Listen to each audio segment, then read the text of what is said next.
نحمده ونصلي ونسلم على رسوله الكريم اما بعد فاعوذ بالله من الشیطان الرجیم بسم اللہ الرحمن الرحیم الصلاۃ والسلام علیک یا سیدی یا رسول اللہ وعلی آلک وصحابک یا سیدی یا حبیب اللہ۔ السلام علیکم ورحمۃ اللہ وبرکاتہ۔ اللہ تبارک و تعالیٰ اپنی عظیم کتاب قرآن مجید میں ارشاد فرماتا ہے کہ یا ایھا الذین آمنوا ان تنصروا اللہ ینصرکم ویثبت اقدامکم، اے ایمان والو، اگر تم اللہ تبارک و تعالیٰ کے دین کی مدد کرو گے اللہ تبارک و تعالیٰ تمہاری مدد فرمائے گا اور تمہیں ثابت قدمی بھی عطا فرمائے گا۔ اللہ تبارک و تعالیٰ نے قیامت تک کے ایمان والوں کو یہ حکم دیا ہے کہ جو میرے دین کی مدد کرے گا میں اس کی مدد کروں گا، اور پھر اللہ تبارک و تعالیٰ اس کو ثابت قدم بھی رکھے گا۔ اللہ تبارک و تعالیٰ کے دین کی مدد کے مختلف طریقے ہیں۔ اب وہ کون سا طریقہ ہے؟ سب سے پہلے اللہ تبارک و تعالیٰ کے دین کی تبلیغ کرنا، یہ دین کی مدد ہے۔ دین اسلام کا علم حاصل کرنا، پھر اس پر عمل کرنا، پھر آگے لوگوں کو اس کی تبلیغ کرنا، یہ دین کی مدد ہے۔ تو جب تک دین کا علم حاصل نہیں ہوگا اس وقت تک بندہ دین کی مدد نہیں کر سکتا۔ اس لیے حضور پاک صلی اللہ علیہ وآلہ وسلم نے ارشاد مبارک فرمایا کہ ہر مسلمان مرد اور عورت پر دین کا علم حاصل کرنا یہ فرض ہے۔ مرد پر بھی دین کا علم حاصل کرنا فرض ہے، عورت پر بھی دین کا علم حاصل کرنا فرض ہے۔ مرد عورت میاں بیوی اگر دونوں دین کا علم رکھیں گے تو اولادیں بھی علم والی پیدا ہوں گی، اللہ تبارک و تعالیٰ کے احکامات پر عمل کرنے والی پیدا ہوں گی، مصطفیٰ صلی اللہ علیہ وآلہ وسلم سے محبت کرنے والی پیدا ہوں۔ اگر نہ باپ نے علم سیکھا نہ ماں نے علم سیکھا تو پھر اولاد جو ہے وہ خراب ہو جائے گی، اور پھر اس کی صحیح طریقے سے تربیت بھی نہیں ہوگی، اور پھر ایسا بندہ نہ دنیا میں کامیاب ہو سکتا ہے،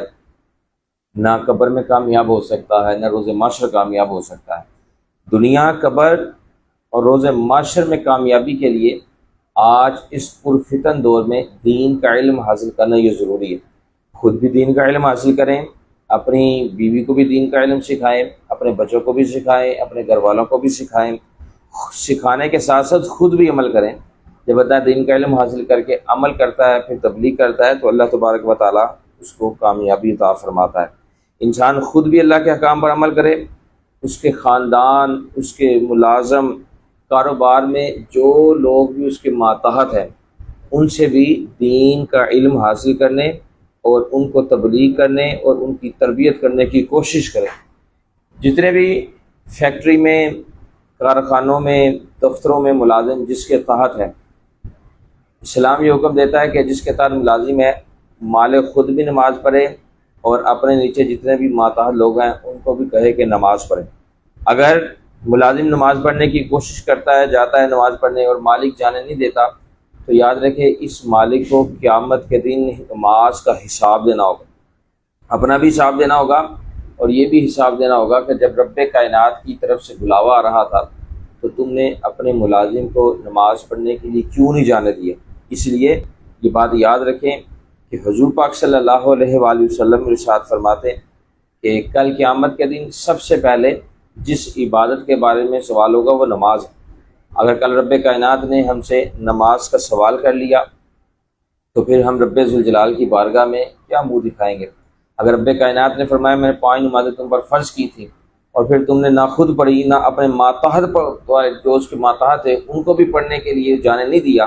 تو بتائیں اس وقت رب کائنات کی بارگاہ میں وہ بندہ کون سا منہ لے کر جواب دے گا، کون سی زبان سے جواب دے گا، کون سا منہ لے کر رب کائنات کی بارگاہ میں کھڑا ہوگا؟ تو اس لیے آج وقت ہے، اللہ تبارک و تعالیٰ نے اتنی بڑی نعمت زندگی عطا فرمائی ہے، اس زندگی کی قدر کرتے ہوئے آج خود بھی نماز پڑھیں، آج اپنے بچوں کو بھی نمازی بنائیں، اپنے ہمسایوں کو، دوستوں کو، دفتر میں جتنے ماتحت ہیں، جو ہمارے قریبی ہیں، جن کو ہم جانتے ہیں اور جن سے سلام دعا ہے، ہر بندے کو جو ہے وہ نماز کی دعوت دینی چاہیے، دین کی تبلیغ کرنی چاہیے، نیکی کا حکم دینا چاہیے، برائی سے منع کرنا چاہیے،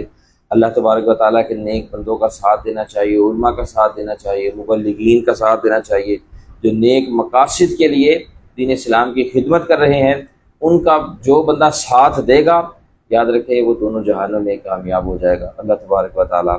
دین اسلام کا ہمیں فہم عطا فرمائے۔ آمین و آخر دعوانا الحمدللہ۔